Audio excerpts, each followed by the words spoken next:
Boa tarde, pessoal. Boa tarde a todos. Vamos dar início aos seminários temáticos do segundo grau. Nós do SEDUC estamos muito contentes de receber a todos, né? E explicando um pouco como é que foi a construção desse evento, nós do SEDUC sempre, a cada ano, nos reunimos com os assessores de gabinete para programar as atividades, a capacitação para aquele ano. Esse ano também não foi diferente, né? Tem várias atividades que, após essa reunião com os assessores, foram diligenciadas, e uma delas, então, é o que nós denominamos seminários temáticos para segundo grau, que é sobre todas as temáticas referentes ao novo CPC.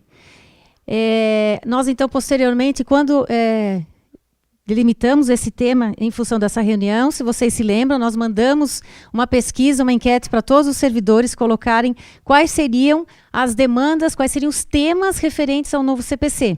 Já que, em relação ao novo CPC, nós já tínhamos feito o aulão com o Dr. Reinaldo, já tínhamos feito o talk show, inclusive o Dr. Daniel também esteve presente, e nós queríamos, então, para segundo grau, aprofundar quais seriam esses temas. E desses temas que vieram, nós, e aí em alinhamento, em conjunto também com a doutora Maria Heleda, alinhamos esses 9 temas, né, dos quais 8 estão presentes na programação que está sendo enviada. Hoje já vai ser enviada, no caso, também para o próximo evento. E um desses temas, do último evento, vai ser junto com um evento da Escola Judicial, já que a temática sugerida aí era a mesma temática do evento da escola. Tá? Então, nós contemplamos todas as propostas, todos os questionamentos, todas as demandas que vocês nos enviaram nessa proposta de todos esses temas sobre o novo CPC. A proposta, então, é de que nós, então, convidamos juízes que estão estudando sobre o tema, que se dedicam, que estão, né, além de trabalhar com o tema, se dedicam no estudo e no aprofundamento. Então, a grade, né, dos juízes convidados teve essa escolha, né? Então, a gente agradece a todos, né, que gentilmente aceitaram esse convite. A proposta é de que haja, então, nessas 2 horas, uma fala, uma exposição do conteúdo, e que também haja um tempo para debates, para perguntas, para aprofundamento desses temas. Quero registrar também que a primeira parte, então, de todos esses eventos dos seminários vai ser gravada, e essa gravação, então, vai ficar disponível depois, nós informamos na página do SEDUC, e assim vai poder ser acessada não só por vocês, outros colegas que não puderam estar presentes, como também os nossos colegas da primeira instância. Então, como um material de estudo, um material de consulta. Tá? Quero apresentar, então, né, o Dr. Daniel Lisboa, que vai dar início ao nosso tema de hoje, né, a fundamentação da decisão. Mestre em Direito das Relações Sociais pela Universidade Federal do Paraná, graduado em Direito pela Universidade do Paraná, aprovado em diversos concursos públicos, incluindo a Magistratura do Trabalho em 5 tribunais, professor de pós-graduação preparatório para concurso público, e também é o nosso juiz substituto lá em Itajaí, isso na primeira vara. Né? Então, com vocês, o Dr. Daniel, espero que seja, né, um momento bem proveitoso e que depois vocês possam, então, também nos dar o feedback na avaliação. Quem ainda não assinou a lista de presença, por favor, também o faça. Obrigado e bom evento. Obrigado, agradeço o convite. Fico preocupado com o resultado final da minha fala, espero que agrade aos senhores. Vou fazer o possível para isso. Inicialmente, queria dizer para todos que eu gosto de um diálogo, costumo falar para uma plateia interativa, então, por favor, fiquem à vontade. O nosso modelo é de perguntas ao final, mas se acontecer uma situação de extrema relevância, de uma possibilidade, de uma inquietação tão grandiosa que não possa esperar, levante a mão, eu não me incomodo, fiquem à vontade, tá? Pessoal, é um prazer falar para vocês, eu gosto de falar aqui na minha casa, é sempre bom. Às vezes a gente fala em outros tribunais e tá aqui dentro de casa é muito legal, é muito gratificante. Começando então o nosso tema, fundamentação da decisão, é um tema que, com o novo CPC, tornou-se palpitante. Até então, ele era relegado a uma situação de segunda importância, mas os parágrafos do artigo 489 trouxeram um debate todo novo sobre ele. E eu poderia falar sobre esse assunto, que é um assunto que eu gosto, um assunto que eu tenho mais estudado ultimamente, por algumas horas, mas pela exiguidade do tema, eu vou ter que dar um panorama geral para vocês, mas que vai poder ser aprofundado ao final se a gente tiver, se vocês tiverem interesse nisso com as perguntas, tá bem? Inicialmente, para entender o problema, eu vou fazer uma explanação a partir de um tripé. São 3 elementos que eu entendo que são muito relevantes para a gente compreender o tema final. Então, para vocês compreenderem como é que vai ser a exposição, a sequência dessa exposição, que particularmente eu sou adepto do método, então eu acho que se vocês conhecerem o início, o meio e o fim, desde logo, vocês vão saber onde é que eu estou querendo chegar a cada momento e não vão se perder na nossa conversa. Eu vou começar então falando sobre esse tripé, sobre 3 elementos que são essenciais para a compreensão inicial do tema. Na sequência, eu vou falar o que eu acho do artigo 489. E no final, último momento, eu vou dizer para vocês se eu entendo ou não que ele seja aplicável ao processo do trabalho. Tá? No final, uma conclusãozinha, retornando às questões que a gente debateu no curso da nossa conversa. Então vamos lá. O que seria esse tripé? O que seria essa qual a necessidade dessa intelecção desses 3 primeiros pontos que são relevantes? O primeiro deles são os princípios do contraditório e do devido processo legal. Compreender o que são esses princípios é extremamente relevante para compreender fundamentação de sentença. E são 2 princípios muito, muito, muito básicos. O princípio do devido processo legal, e eu já vou antecipo para vocês que quando eu digo que são princípios básicos, não significa que são princípios simples. São princípios básicos porque são elementares ao estudo do direito. Vocês vão imaginem que o devido processo legal está previsto de forma expressa desde 1215. Magna Carta, Inglaterra, medieval, há muito tempo atrás já se falava no direito de forma expressa sobre devido processo legal.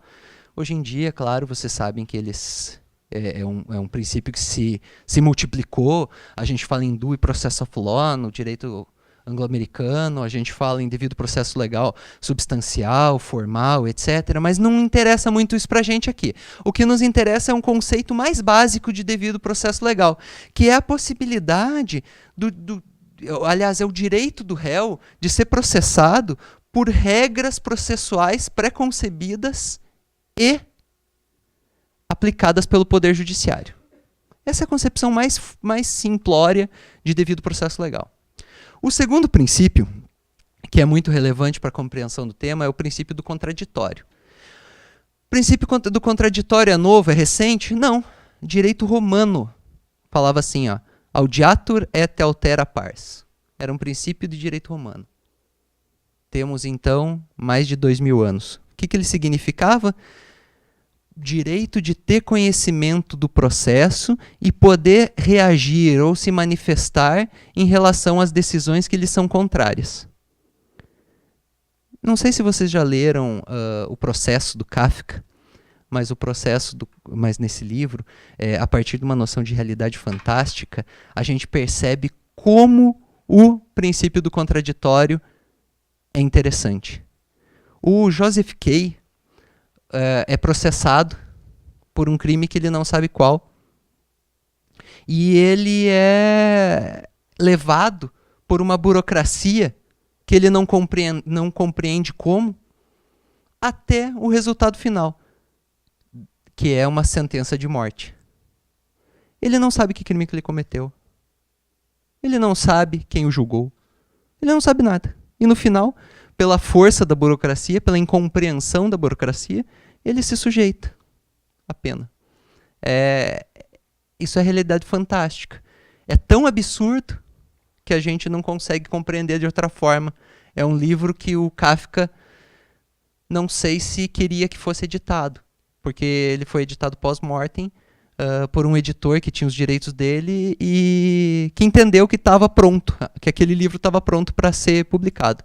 Não sei se o Kafka achava que estava, a gente nunca vai saber, mas é interessante vocês perceberem o seguinte, nenhum escritor de realidade fantástica aceitou, de propósito, com segurança, publicar um assunto que chamava tanto atenção.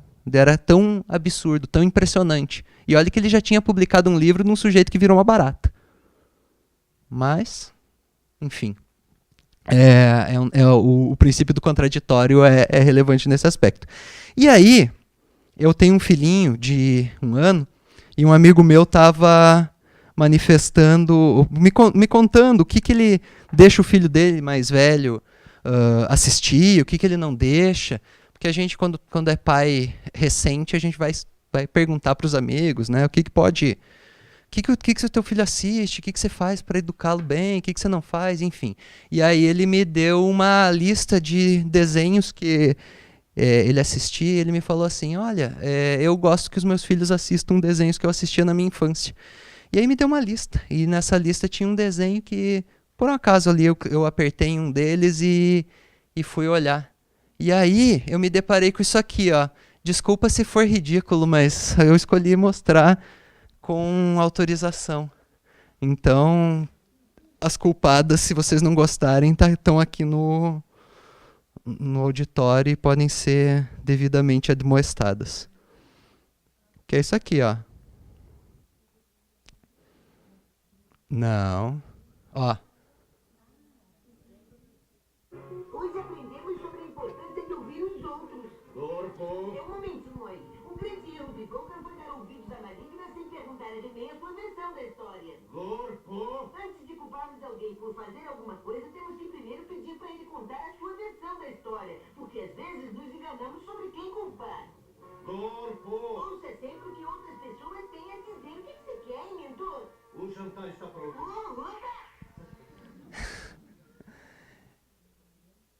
E aí, eu me lembrei e eu pensei o seguinte, olha só, eu posso provar agora, de forma incontestável, que o princípio do contraditório está encalacrado dentro do nosso aprendizado desde a infância. Quem tem a minha idade assistiu o He-Man e escutou o Gorpo falando isso.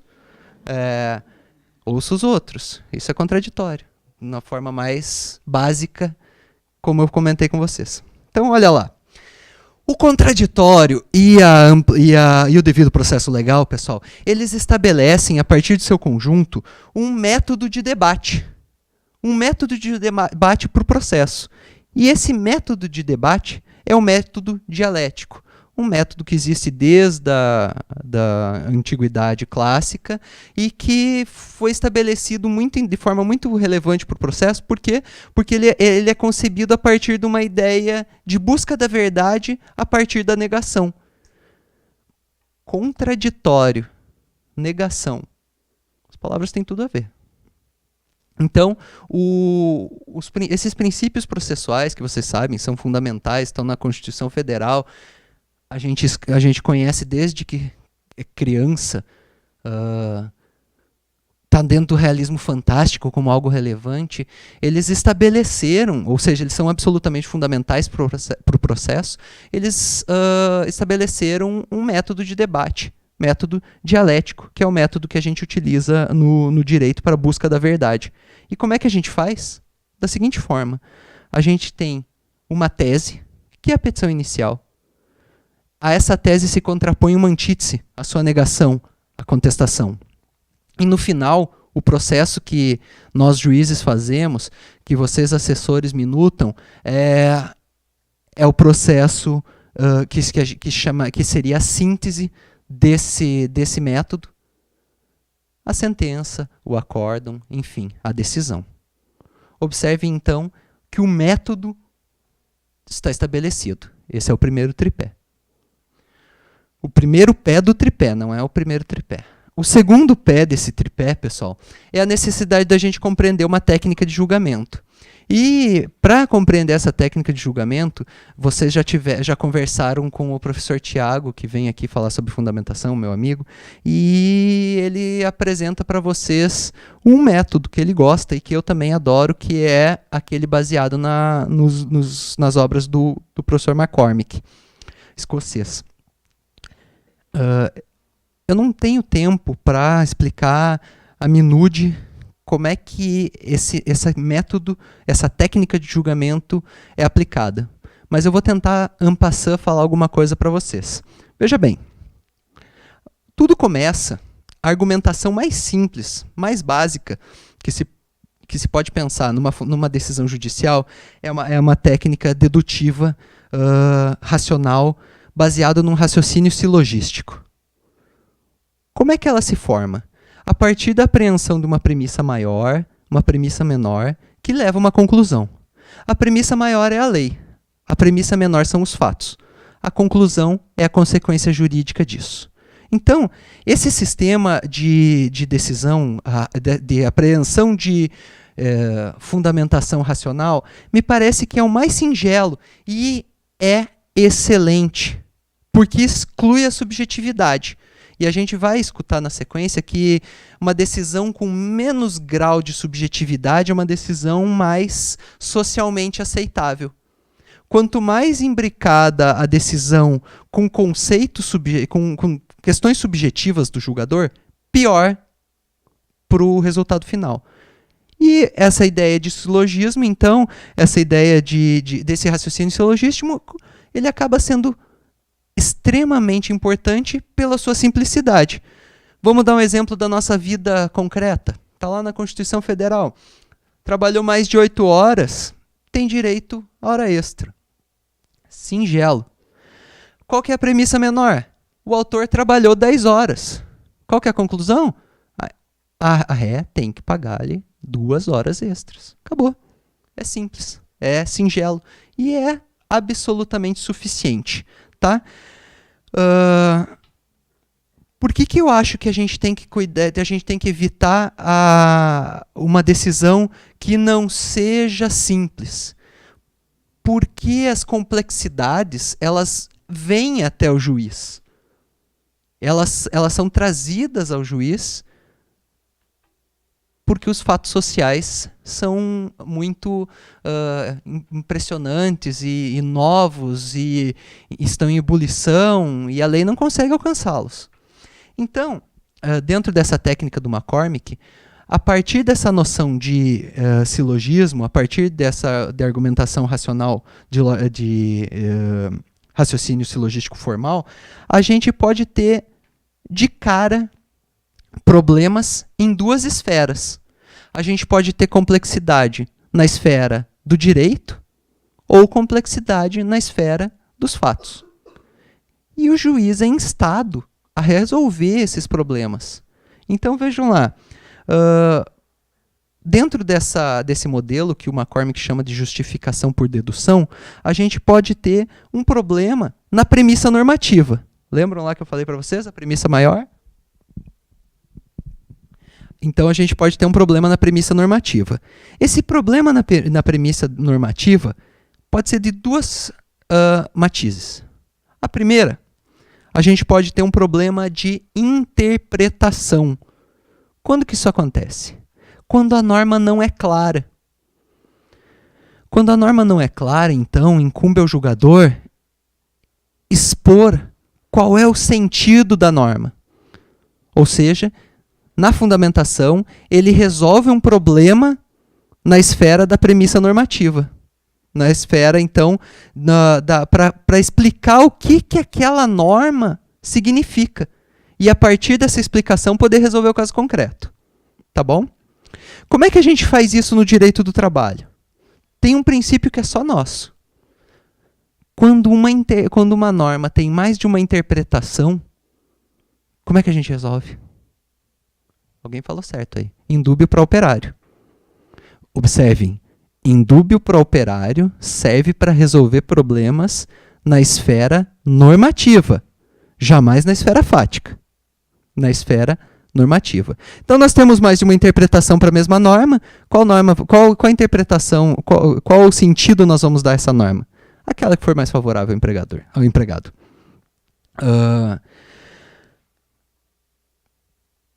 Além de a gente vai usar também técnicas de hermenêutica gerais, válidas, interpretação gramatical, lógica, histórica, sistemática, enfim. Nós somos preparados como juristas para resolver esse problema. Isso a gente estuda na faculdade. Além do problema de interpretação na premissa normativa, a gente pode estar diante de um problema de pertinência. O problema de pertinência, pessoal, ele significa o seguinte: qual norma eu vou aplicar para resolver esse problema concreto? Observem que a gente está diante de outra situação. Na primeira, a gente não tinha dúvida de qual norma aplicar. A gente só tinha dúvida no sentido dessa norma. Agora, a gente tem um problema de pertinência. A gente não sabe qual das normas deve ser aplicado àquele caso concreto. De novo, o direito e processo do trabalho tem uma solução só nossa, caseira. Lembram? Norma mais favorável, exatamente. Então, o princípio protetivo nos ajuda tanto na primeira hipótese quanto na segunda hipótese. A gente vai aplicar a norma mais favorável. A súmula 437 do TST estabeleceu um critério de distinção para saber o que pode ser negociado e o que não pode ser negociado. Quando que uma norma vai ser aplicada, quando vai ser aplicada uma norma estatal e quando vai ser aplicada uma norma convencionada entre as partes. Versa sobre saúde, higiene e segurança? Versa. Então, há patamar civilizatório mínimo que não pode ser excluído. Nesse aspecto, a convenção coletiva não é válida, vale a lei. Isso é uma resolução de um problema de pertinência. Deixo de aplicar a norma coletiva em prol da lei nessa hipótese. Porque a gente elegeu esses elementos, saúde, segurança e higiene, como inalienáveis, irrenunciáveis e não negociáveis. Decidiu-se assim.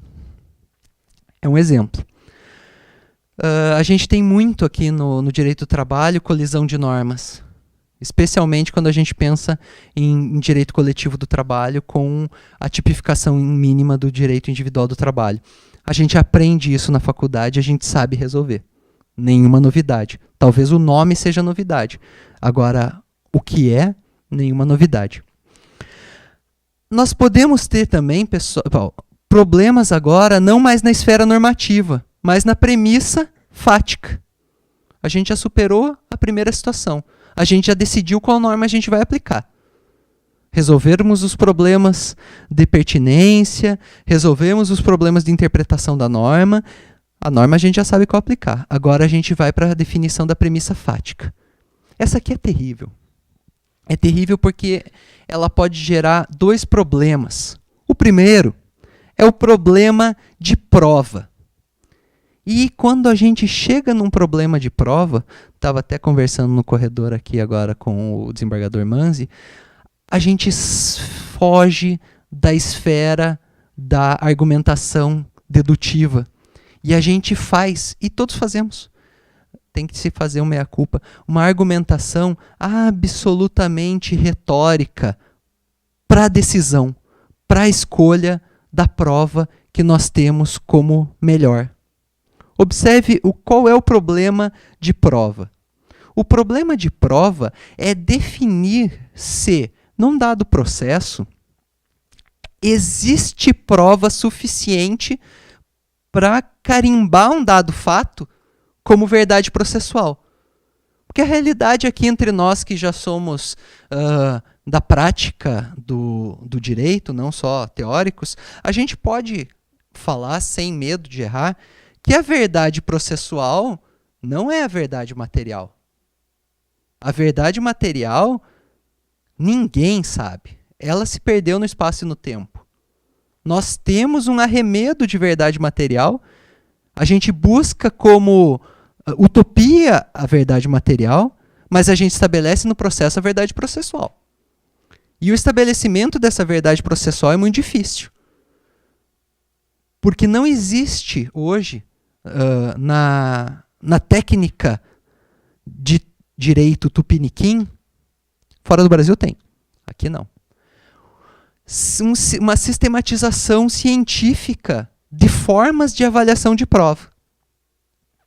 E assim sendo, o que a gente faz aqui? Nós fazemos escolhas baseadas na retórica e a gente coloca aquela ideia do princípio da imediatidade. Uma colega minha uma vez falou assim: eu olho no olho para ver a alma da testemunha e com isso eu sei quem está falando a verdade. Tá bom, né? Eu não tenho esse poder. Eu particularmente sofro muito. E aí eu tenho que aplicar uma regra, que eu vou explicar para vocês mais ou menos como é que é. Para certificar a verdade, eu faço assim, ó. Eu vou caminhando. A primeira coisa que eu faço é decidir se teve, verificar se teve controvérsia. Isso é técnica pura. Está controvertido o fato ou não está controvertido? Beleza. Não está controvertido, carimbo verdade formal. Fato em controvérsia é verdade. Acabou. Segundo, está controverso. Tem que dar o segundo passo. Esse fato está provado ou não está provado? Essa decisão é muito difícil. É muito difícil. Porque você pode acreditar ou não na testemunha. Você pode dar mais valor ao documento ou você pode dar mais valor ao depoimento pessoal. E assim vai. Digamos que eu defini que está suficientemente provado. Ótimo. Carimbo verdade formal. Não consegui chegar a uma conclusão. E aí, na dúvida, pessoal, eu, Daniel, opto por dizer que não provou o suficiente. E se eu só estou na dúvida, o fato não foi provado. Isso é uma questão controvertida. Tem juízes que vão ter um posicionamento político diferente a respeito disso.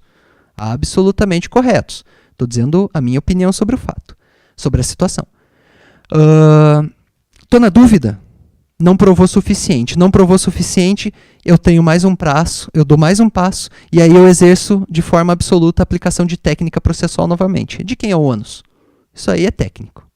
O ônus é do autor por esse motivo, o ônus é da ré por aquele motivo. Definir de quem é o ônus da prova, eu consigo definir qual é o resultado da verdade formal daqueles autos. Provou ou não provou, o ônus é dele. É assim que a gente faz para resolver isso. Mas essa argumentação, pessoal, ela não é dedutiva, ela não é lógico-formal, ela é retórica. Tem duas testemunhas, uma dizendo água, outra dizendo fogo. Escolha. Até quem ouve a testemunha, até por causa dos olhos e da janela da alma, embora eu pense que isso tem muito mais a ver, com uma questão de empatia, e aí isso é grave, porque a gente tem que tomar muito cuidado com essa preconcepção. Pô, eu sou elite, é evidente que eu sou elite, eu tenho estudo, eu falo português razoavelmente bem. Em quem eu me espelho? No reclamante ou no reclamado? Quem eu vou achar que está falando a verdade? A gente tem que ter consciência disso, para evitar essas armadilhas da mente humana. Diante disso, então, para concluir, eu tenho um problema, então, dentro das premissas fáticas, eu tenho problemas de prova para resolver. Tenho técnica para resolver. Chega um momento que não tem técnica, é retórica. Tem juiz que fala assim: me convenço que fulano de tal, que a situação fática é essa. Na medida do possível, pessoal, vamos procurar uma razão para isso. Por que a testemunha que falou a água é a testemunha que realmente tomava água, enquanto a testemunha que falou fogo é a testemunha que ficava na porta de entrada da empresa. Então a que tomava água sabe que aquilo era água, não era fogo. É um elemento bom, razoável, racional para desqualificar uma testemunha em detrimento da outra. Mas às vezes a gente não tem esse elemento. Às vezes a gente não tem. Às vezes um dos dois estão mentindo e às vezes a gente não consegue saber quem. Enfim, para além do problema de prova dentro da premissa fática, que é um problema seríssimo, nós temos um problema de qualificação também. E esse é outro problema que eu não sei se eu devia estar falando isso pro pessoal que depois vai ver minhas sentenças. Mas vou falar, vai. Eu sou um boca mole mesmo. Dentro do problema da qualificação, então, a gente tem que decidir se um dado fato é suficiente para se qualificar como a fatispécie ou a hipótese normativa daquela norma que a gente pretende ver aplicada. Observem, esse problema não está na esfera normativa. Eu sei qual norma aplicar. Eu sei o que essa norma diz. O que eu não sei é se esse fato que eu carimbei como verdade formal se encaixa exatamente naquela fatispécie. De novo, para ficar bem claro para vocês, lembrando lá o Paulo Otávio, ele tem um brinquedinho lá que tem uma bolinha que encaixa na bolinha, um coração que encaixa no coração, uma estrelinha que encaixa na estrelinha. Eu sei quais são os buracos que eu tenho para encaixar ali. Agora eu estou na dúvida se um negócio que é oval mas está quase cilíndrico, se ele vai entrar na bolinha ou se ele não vai encaixar ali. Eu estou nesse problema aqui. Me fiz claro? Ótimo. Então, dentro dessa hipótese dessa hipótese de problema na premissa fática, a gente vai ter que resolver se eu posso subsumir ou não, se eu posso fazer, então, aquele pensamento inicial que eu falei, aquele silogismo inicial que eu falei para vocês, a partir de um fato que eu tenho como verdade lá. E quando é que isso acontece na nossa vida prática? Quando vem o autor e fala o seguinte: juiz, eu tinha metas a cumprir e eu quero um dano moral por causa disso. E aí, eu vou ter que decidir se estabelecer metas gera ou não gera dano moral. Eu sei o que é dano moral, mas dentro daquele caso concreto, aquilo é dano moral? Aquilo é um aborrecimento? Que é menos que dano moral, que não dá indenização? Aquilo é direito do empregador? Está dentro do poder empregatício? Ele tem que gerir a mão de obra que ele está pagando por ela. E aí? Eu vou ter que estabelecer critérios. Estabelecer esses critérios é muito difícil. Então, esses dois problemas, pessoal, os problemas da premissa fática, a gente não aprende a resolver na faculdade. A gente fica lá no direito, esquece de como resolver problemas na premissa fática. E agora aqui a gente tem que sentar e pensar. E para resolver esses problemas, a gente tem que entrar lá no nosso subconsciente. Porque a valoração, a nossa forma de pensar, as nossas opções políticas vão fazer diferença nessa hora. É algo a gente pensar. Mas, enfim, o que eu quero dizer para vocês é o seguinte: o juiz, para fundamentar uma decisão, tem que partir de algum critério técnico. E esse do McCormick me parece extremamente técnico. Esses quatro problemas, essas quatro complexidades, uma vez resolvidas, solucionam um caso concreto? Geralmente sim, mas pode acontecer de não resolver. O McCormick, então, fala em justificação de segundo grau. Ele fala o seguinte: se a gente não conseguir resolver com silogismo, por dedução, resolvendo os problemas na premissa normativa e na premissa fática, a gente vai ter que decidir com base em elementos que extrapolam o direito pura e simplesmente. A gente vai ter que buscar elementos de justiça formal para não julgar de forma diferente casos semelhantes. É horrível fazer isso. É muito importante que a gente busque a realização da justiça formal. Eu, particularmente, acho que desobedecer a justiça formal é pior do que desobedecer a justiça material. Porque, pô, é muito básico você tratar igualmente iguais. E se isso não acontece, é terrível. Tratar desigualmente desiguais é muito importante também. Mas tratar igualmente iguais ainda é um passo anterior. Ainda está na primeira fase dos direitos fundamentais. Se vocês lembrarem naquela teoria de igualdade, legitimidade e fraternidade que separa os direitos fundamentais de primeira, segunda e terceira geração. Ou melhor, dimensão. Enfim, na dedução, então na justificativa de segunda ordem, quando eu não consigo resolver um caso concreto com base na dedução, eu vou buscar justiça formal. Procurar precedentes, procurar casos semelhantes para resolver aquele meu. Eu vou ter também que tomar cuidado para não contrariar normas válidas. Nenhuma norma pode ser contrariada na justificativa de segunda dedução. Porque se tem uma norma sendo contrariada, essa norma vai te trazer a resposta pela dedução. Então você não precisa chegar na segunda ordem. Uma terceira questão que a gente tem que tomar cuidado quanto a isso é sempre basear essa decisão nos princípios gerais do direito e nos princípios específicos do direito do ramo do direito que você está aplicando. Ou seja, buscar nos princípios a solução do caso. E para finalizar, se nada der certo, nos resta argumentos consequencialistas, que a gente vê muito em decisão judicial e que a gente devia ver muito pouco. A solução melhor para esse caso é essa.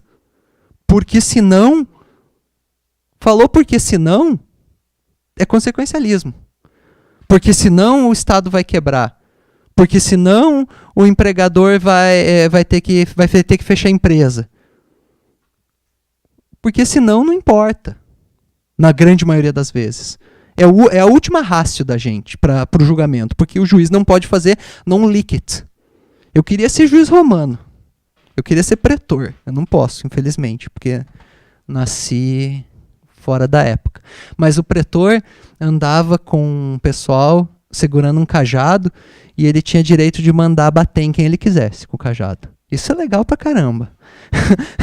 Mas mais impressionante do que isso é o seguinte: se viesse um caso para julgamento para ele e não tivesse norma a ser aplicável, a norma a ser aplicada naquele caso, ele ia dizer assim, non licet, próximo. Não tem solução. A gente não pode fazer isso mais. A gente tem que julgar. E se não tiver outro jeito, vai ter que ser com base no consequencialismo. Mas, como regra, evitemos. Então, pessoal, há técnica de fundamentação.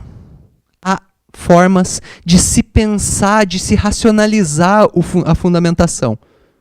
E isso é importante que a gente tenha em voga e que a gente, na medida do possível, aplique. Segundo pé do nosso trio. O terceiro, quando eu estava preparando isso aqui para vocês, eu achei que ficava legal falar o seguinte: a motivação da motivação, ou a razão da fundamentação. Por que fundamentar? E é importante que a gente pense por que fundamentar. A gente fundamenta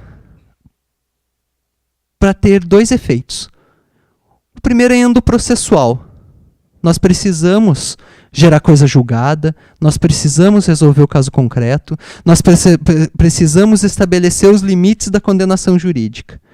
O segundo, contudo, é muito mais relevante, que são os motivos exoprocessuais da fundamentação. E os motivos exoprocessuais são garantia do Estado democrático de direito, criação de um repertório de precedentes, possibilidade de previsibilidade das decisões judiciais,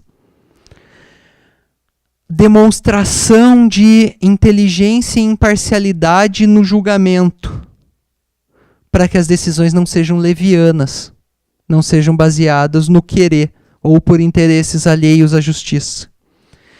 Garantia da legalidade, da separação de poderes, da democracia, do contraditório e da ampla defesa. Ou seja, quando a gente fundamenta, a gente se coloca para a sociedade, enquanto poder, como democrático. Porque até então o poder judiciário não era. Nós já vamos falar disso daqui a pouco. Na fundamentação, eu gosto que o Michel Tarufo fala assim: o juiz apresenta a aproximação do direito e do bom senso. Eu acho isso muito legal. Porque é justamente isso que a gente faz. Bom senso. Continuando, então, a gente tem a gente compreende esse tripé relevante para poder chegar a alguma conclusão. E ele estaria completo se não tivesse uma quarta situação, que aí já foge ao tripé, porque ele não está baseado na noção de fundamentação, mas é um conceito que a gente tem que ter, importante na nossa mente para poder chegar a alguma conclusão. Vocês já ouviram falar em cumulação objetiva? Na petição inicial, na defesa, o que significa isso? Existe mais de um pedido dentro de uma ação. Cumulação objetiva. Vocês já ouviram falar também de cumulação subjetiva, quando tem mais de um autor ou mais de um réu numa demanda. Mas acontece também, pessoal, e eu quero abrir o olho para vocês disso, da existência de cumulação causal. E o que é cumulação causal? Cumulação causal é quando o autor ou o réu traz mais de um elemento de fato ou de direito para que a tese dele seja reconhecida como válida. E a gente aqui, nessa situação, na existência de cumulação causal, tem que resolver todos os problemas, ou a gente não fundamenta de forma correta. Olha só. Antes que eu esqueça aqui.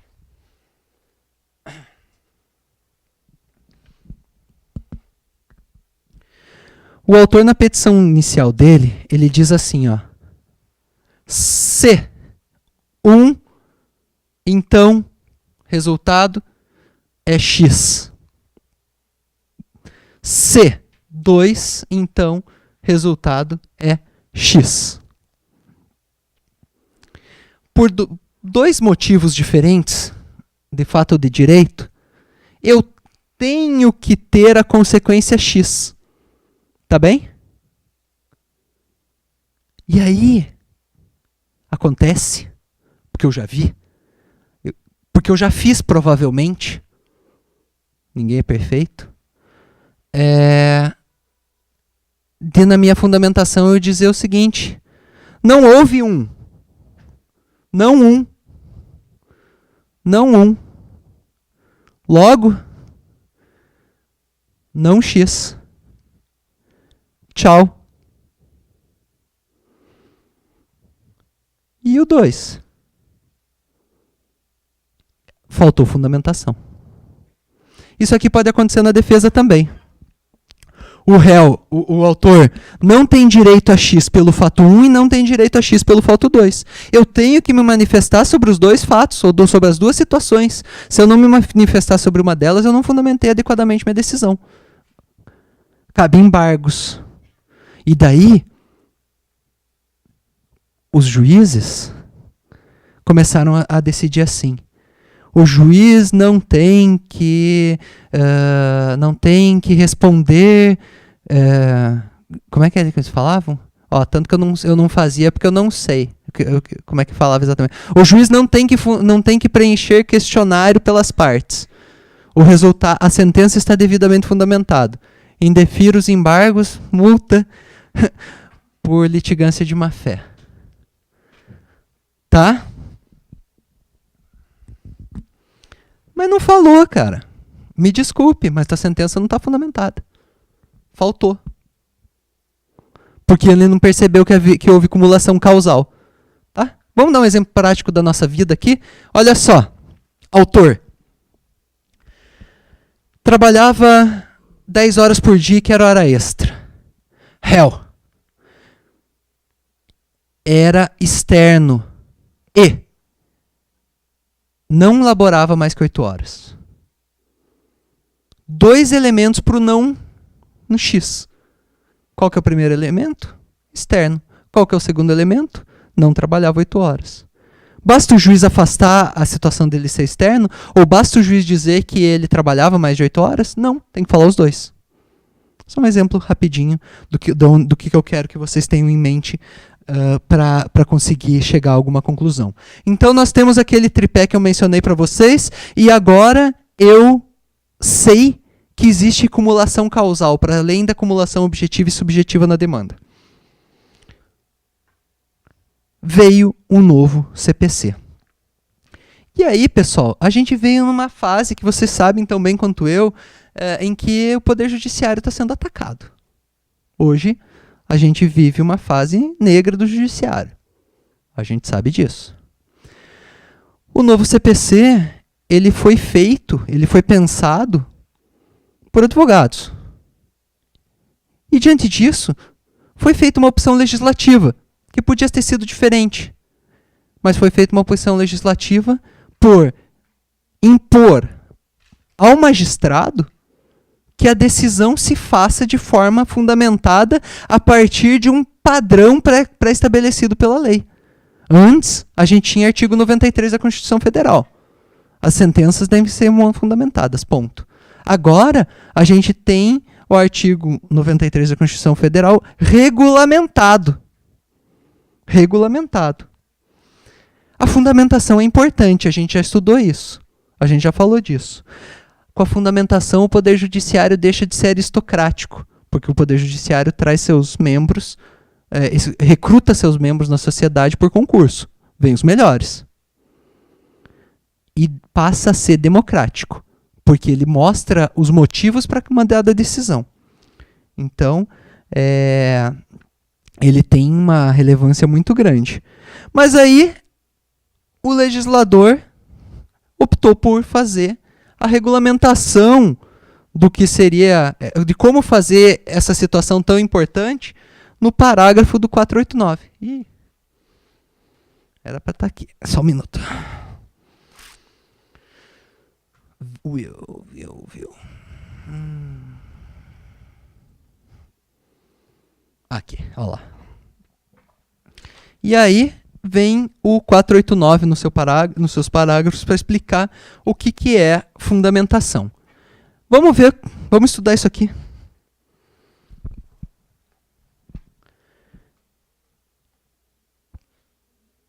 Parágrafo 1º. Não é fundamentada a decisão que indique, reproduza ou faça paráfrase de ato normativo sem explicar sua relação com a causa em questão decidida. Lembram que eu falei da técnica? Se a gente tivesse, se todo mundo aplicasse técnica no julgamento, nós não precisaríamos desse inciso primeiro. Eu não falei para vocês que a gente tem que certificar a verdade formal por um procedimento técnico? Se é assim, só dizer qual que é a lei aplicável, é evidente que não é suficiente. Eu só resolvi o problema da premissa normativa. Da premissa fática, não. Então, nesse aspecto, eu concordo com o legislador. Não porque não concordo que precisava escrever isso aí. Porque, para mim, isso é 93 da Constituição Federal. Mas, talvez, para lembrar alguns, tenha sido relevante. Quando eu passei no concurso em São Paulo, eu entrei com... E aqui também, né? Eu entrei com mandado de segurança porque eu não tinha 3 anos de atividade jurídica. E aqui eu ganhei uma liminar e tomei posse. E lá em São Paulo, a minha liminar foi indeferida da seguinte forma. Indefiro por ausência de periculum in mora. Pô, isso não é suficiente. Por ausência de periculum in mora, por quê? Porque se o magistrado vier a ser nomeado posteriormente com a garantia da sua colocação, recebendo do Estado os salários retroativos, ele não vai ter dano. Acabou, sem problema. Só que não foi isso. No final eu fiquei pensando, será que não teria sido bom se eu não ganhasse nenhuma liminar e daí eu ficava uns 10 anos em casa e recebia todos os salários de uma vez só sem trabalhar? Eu não sei. Enfim, olha lá. O inciso 2. empregar conceitos jurídicos indeterminados, sem explicar o motivo concreto de sua incidência no caso. Conceito jurídico indeterminado é um tipo aberto. Eu tenho que explicar o que significa. Atividade de risco. O que é atividade de risco? Tem que fechar o tipo. Eu não posso deixar esse tipo aberto. De novo, é evidente que dizer que a empresa tem responsabilidade objetiva porque tem atividade de risco, logo defiro o acidente de trabalho, não é suficiente. É atividade de risco qual? É atividade de risco específico. Para quê? Para danos como o que aconteceram com o autor. Agora fundamentou. Como assim? O pessoal que já tem aula comigo já escutou isso 1000 vezes. O sujeito sofreu acidente de trabalho dentro de um canteiro de obras. É atividade de risco? É? Sim? Qual? Sabe qual foi o acidente de trabalho dele? Um táxi perdeu a direção, bateu no tapume, voou e atropelou ele dentro do canteiro de obras. Responsabilidade objetiva? Não, né? Risco específico da atividade. Se cair um tijolo na cabeça dele, o risco para aquela situação foi qualificado pela atividade normalmente desenvolvida pela empresa. Agora, de acidente de táxi, caiu um meteoro, aí não, né? Então, vejam, a gente tem que fechar o tipo. Isso aqui é uma obviedade. Se uma obviedade apareceu na norma, é porque a gente estava fazendo uma coisa errada. A gente tem que ter o meia-culpa sobre isso. Nós, como membros do Poder Judiciário. Terceiro inciso. Invocar motivos que se prestariam a justificar qualquer outra decisão. Aqui eu não concordo com o legislador. Olha só.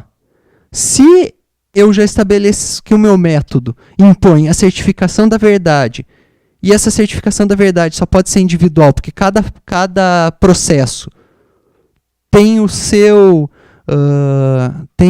a sua prova produzida, cada vez que eu tomar uma decisão, ela vai estar resolvendo aquela única decisão.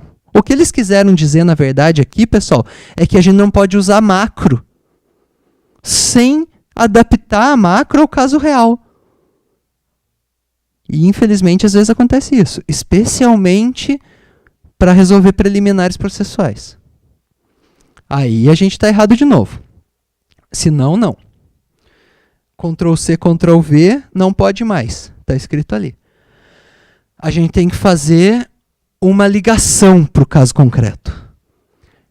Que mais? Não enfrentar todos os argumentos deduzidos no processo capazes de, em tese, infirmar a conclusão adotada pelo julgador.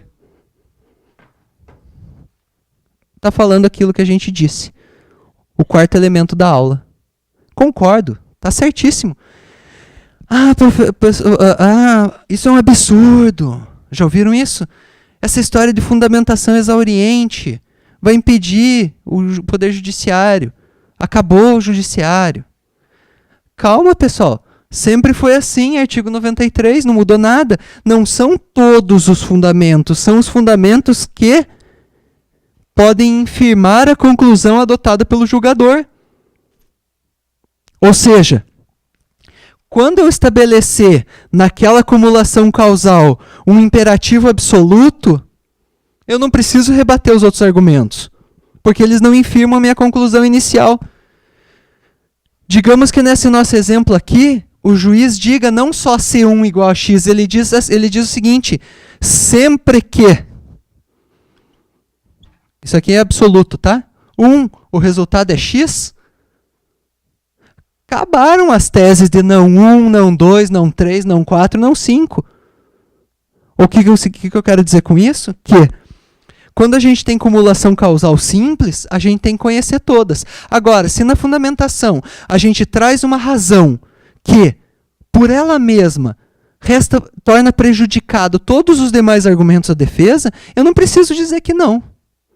Num exemplo mais básico possível, eu digo o seguinte: o autor trabalhava 10 horas, porque a testemunha disse isso. Logo tem direito às horas extras. Se eu digo que ele trabalhava 10, eu preciso dizer que ele não trabalhava 8? Como está dito na defesa? Não, 10, se é 10 não é 8.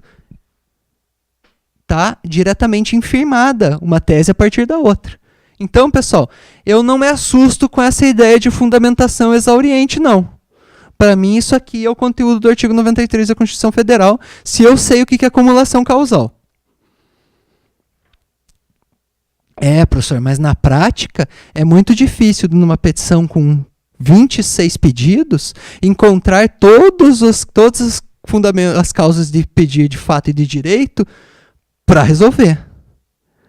De fato, concordo totalmente com vocês. Mas daí é um problema de escolha do legislador. Ele optou por deixar esse encargo para o juiz. Eu acho que ele devia ter feito diferente. Eu acho que ele devia ter colocado esse encargo na petição inicial e na contestação. Porque se a gente falou que o silogismo é a técnica que a gente aplica para a resolução do caso concreto, tese, antítese, síntese, desculpe, não é silogismo, o método dialético, tese, antítese, síntese é aquele que a gente utiliza no processo, eu não posso pensar que a síntese é mais complexa que a tese e a antítese. E é o que o legislador optou por fazer. Pena, o juiz não estava bem visto no momento processual do novo CPC. Estava mais para os advogados, joga a responsabilidade na nossa mão. Na do juiz e depois na do desembargador. E assim segue. Inciso 5 e inciso 6. Se limitar a invocar precedente ou enunciado de súmula sem identificar seus fundamentos determinantes nem demonstrar que o caso se ajusta àqueles fundamentos. Deixar de seguir o enunciado de súmula sem demonstrar a existência de distinção ou superação do entendimento. Isso aqui está ligado a direito de precedentes. Eu não posso só dizer qual é a súmula. Aqui, de novo, errou o legislador. Errou porque ele pensou lá nas súmulas do STJ e do STF. Não pensou nas súmulas do TST. As súmulas do TST, várias delas têm ratio decidendi. Elas explicam a norma geral que basearam aquela decisão individual. E quando acontece isso, às vezes é mais do que suficiente citar a súmula assim. De acordo com a súmula tal, o resultado é esse. Acabou. Eu acho. As súmulas da justiça comum, elas não são tão complexas. Já viu súmula do STJ com inciso? São raras. Agora a nossa do TST tem N. A deixar de seguir enunciado de súmula jurisprudência sem demonstrar a existência. O que o inciso 6 está querendo dizer é o seguinte: quando a parte apresentar um precedente para você julgar contra, você tem que utilizar um método de decisão. Método esse que se dá pelo, primeira, distinção no caso do julgamento, que a gente chama de distinguishing, que é dizer que o caso que gerou aquele precedente não é o mesmo caso que está sendo agora julgado. E o segundo é superação do entendimento. Fazer o que a gente chama de overruling. A decisão do precedente que você está trazendo, ela está superada por motivos de direito, por motivos fáticos ou por mudança de entendimento dentro dos precedentes, dentro do próprio conceito de precedentes.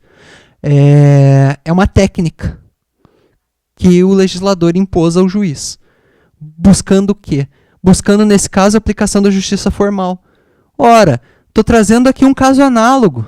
Se eu estou trazendo um caso análogo, eu quero que seja julgado igual.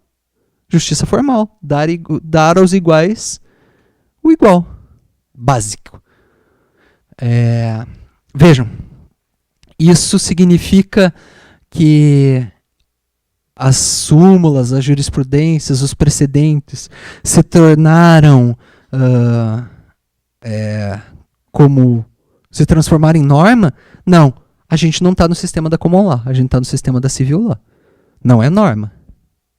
Não é fonte formal do direito. Mas nós precisamos de um método de debate para resolver nessas situações, para não gerar o problema da ausência de justiça formal. Tá bom?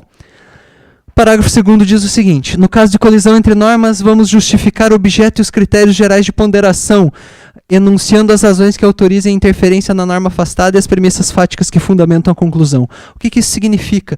Que não pode fazer cachanga jurídica. Cachanga jurídica é o seguinte: faz um texto bonito, mas jogue princípios. Fale de princípio de ponderação. Faça um discurso politicamente correto. Escreva ali 1, 2 folhas sobre um monte de nada. E no final diz assim: logo defiro. E aí? No caso de colisão de normas, a gente tem que trazer razões. E essas razões, elas não são de ordem moral. Elas são de ordem, elas são razões de ordem atuarial, estatística. Elas entram em outras esferas do conhecimento para poder dizer que entre intimidade e propriedade, eu vou ficar com a intimidade e por isso eu vou deferir dano moral quando um empregado tem revista pessoal na saída da empresa. E aí, como é que eu faço essa opção de colisão de princípios fundamentais, propriedade e intimidade?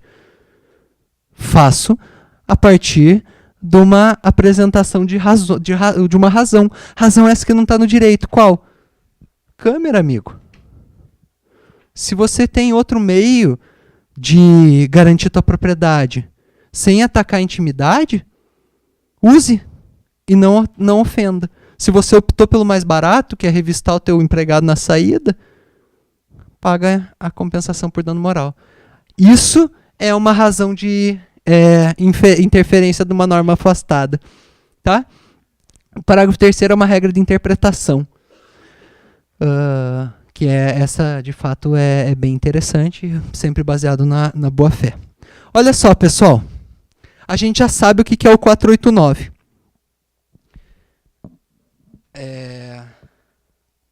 A gente já pode caminhar para o momento final da aula.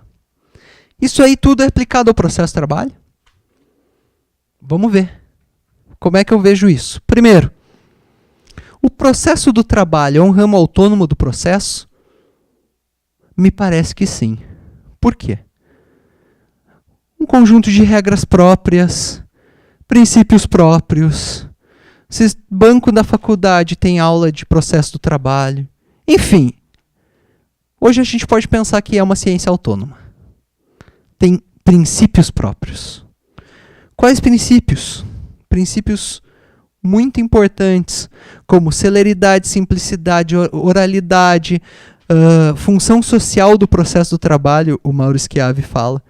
O Eduardo Oliveira Leite fala proteção, finalidade social, indisponibilidade, conciliação. São princípios próprios que não estão necessariamente no processo comum. Além disso, a gente tem que ver quais são os elementos da petição inicial trabalhista. Os elementos da petição inicial trabalhista são os mesmos elementos do processo civil, da petição inicial do processo civil? Não. A petição inicial trabalhista diz que precisa ter breve exposição dos fatos e pedido. Acabou. A petição inicial do processo comum diz apresentação do fato, do direito e pedido, sendo que o pedido tem que decorrer logicamente do objeto que está se colocando ali como mérito. Bem mais complexo. Eu tenho que trazer as regras de direito que aplicam, que eu quero que sejam aplicadas. No processo de trabalho, não. O processo de trabalho dá mihi factum dabutibius. Me dê os fatos que eu te darei o direito. O autor fala assim: não recebi aviso prévio, quero receber aviso prévio. O réu vem e diz o seguinte: ele pediu demissão. Chega a testemunha lá e traz elementos para uma rescisão indireta. O juiz pode declarar rescisão indireta. Isso não é decisão surpresa, porque está baseado a partir do fato do pedido que foi narrado inicialmente, e dizer o seguinte: o autor tem direito a aviso prévio porque houve rescisão indireta. Mas não se debateu isso.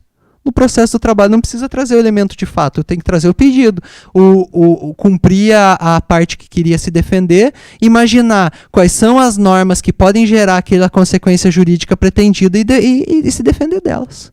A gente tem, no processo de trabalho, em vigor, 2 princípios muito importantes na petição inicial trabalhista. Simplicidade e os postulandi. Eu não preciso nem ser técnico para entrar com ação na Justiça do Trabalho. Eu posso ser parte. Não preciso ser advogado. Além disso, a segunda questão que é relevante a gente perceber é o seguinte. Artigo 832 da CLT. Está ali os elementos da decisão trabalhista. Tem regra própria. 852, inciso 1º da CLT. Procedimento sumaríssimo. Diz como é que é para fazer a sentença no procedimento sumaríssimo. E é bem diferente do que a gente falou até agora. Olha o que o 852, inciso 1º autoriza. Mencionará os elementos de convicção do juízo com resumo dos fatos, dispensado o relatório, dizendo que o juiz adotará em cada decisão, em cada caso, a decisão que reputar mais justa e equânime, atendendo aos fundos sociais da lei e às exigências do bem comum. Lembram que eu falei para vocês que justificação de segundo grau ela é secundária?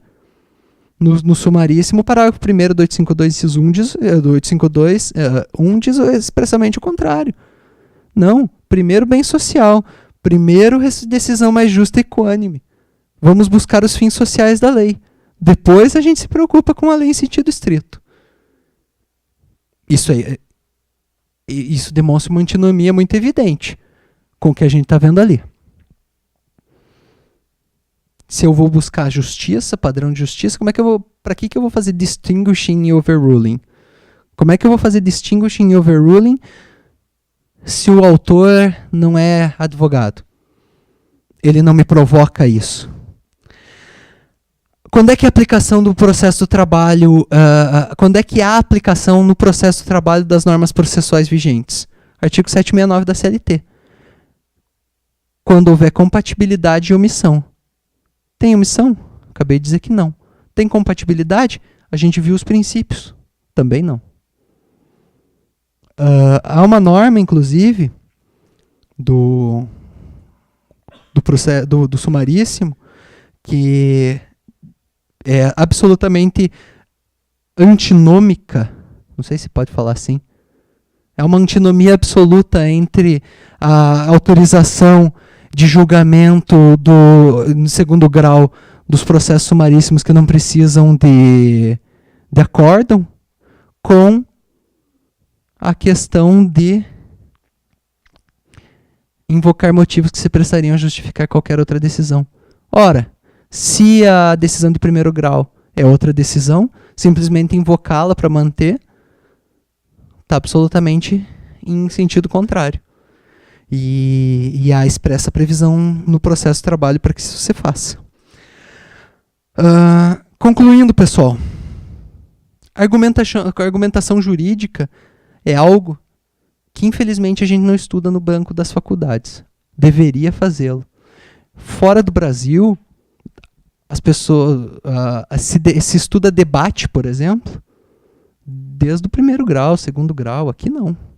Aqui a gente não aprende a argumentar. A argumentação jurídica,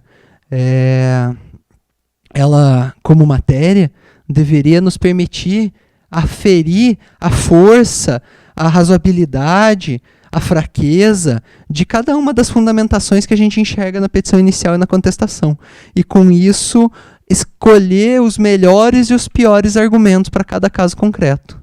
Porque a gente não tem, infelizmente, meios de dizer o que é certo e o que é errado no direito. A gente escolhe o melhor e o pior, mas não o certo e o errado. E com isso, buscar dar maior atenção ao Estado de Direito e às garantias individuais do jurisdicionado, para que ele conte com previsibilidade. Infelizmente, hoje a gente não faz assim. O legislador infraconstitucional, assustado com essa situação, preocupado com essa situação, enfiou os parágrafos do 489 no novo CPC e impôs ao juiz que faça todo esse procedimento. Procedimento esse que devia ser feito desde a faculdade. para que o advogado na petição inicial fizesse a colocação correta da fundamentação que ele pretende, na contestação da mesma forma, sem Ctrl+C, Ctrl+V, sem fundamentação, sem, por exemplo, o que eu já vi há um tempo atrás lá, num processo que eu julguei, de um pedido de compensação de peixe num processo do McDonald's. Eu quero que se compense as barbatanas de tubarão recebidas pelo autor no período X com o crédito. Pô, mas a defesa é do McDonald's. Eu não sabia que tinha McShark. Enfim. Isso se faz, vocês sabem. E não há responsabilização por isso. E isso para mim é muito sério. Eu estava conversando agora num grupo com uns alunos que é mais barato jogar na Justiça do Trabalho do que na Mega Sena. É mais barato. Na Mega Sena custa R$1. Ou R$2, não sei, não jogo. Enfim. Então essa falta de compromisso com a fundamentação, ela se fez atacada pelo legislador no topo da pirâmide, quando deveria ter sido atacada na pirâmide inteira. E se não desse na pirâmide inteira, na base. Mas enfim, foi feito assim. O 489 se aplica a nós? Não se aplica a nós. Mas isso significa então que a nossa fundamentação tem que ser absolutamente diferente do que o 489 estabelece? De forma alguma. A qualquer magistrado se aplica o artigo 93 da Constituição Federal. E muito do 489, a gente falou nisso rapidamente, infelizmente por conta do tempo, mas tá aqui no inciso 1, tá aqui no inciso 2, aqui no inciso 3, no inciso 4. Essa questão do inciso 5 e 6, não posso dizer que sim, por causa da simplicidade. Mas no caso do parágrafo 2º também nos atinge, porque ele nada mais é do que um reflexo do artigo 93 da Constituição Federal. Se eu sei o que existe cumulação causal, eu sei que eu tenho que enfrentar todos os argumentos deduzidos no processo. E isso se aplica a nós, não pelo 489, mas pelo 93. É essa a conclusão que eu chego. Espero que vocês concordem com ela, porque aí na próxima hora a gente pode falar sobre o desenho. Se não, aí a gente debate. Tá abertas as palavras a vocês. Espero que vocês tenham gostado da conversa e é isso por hoje.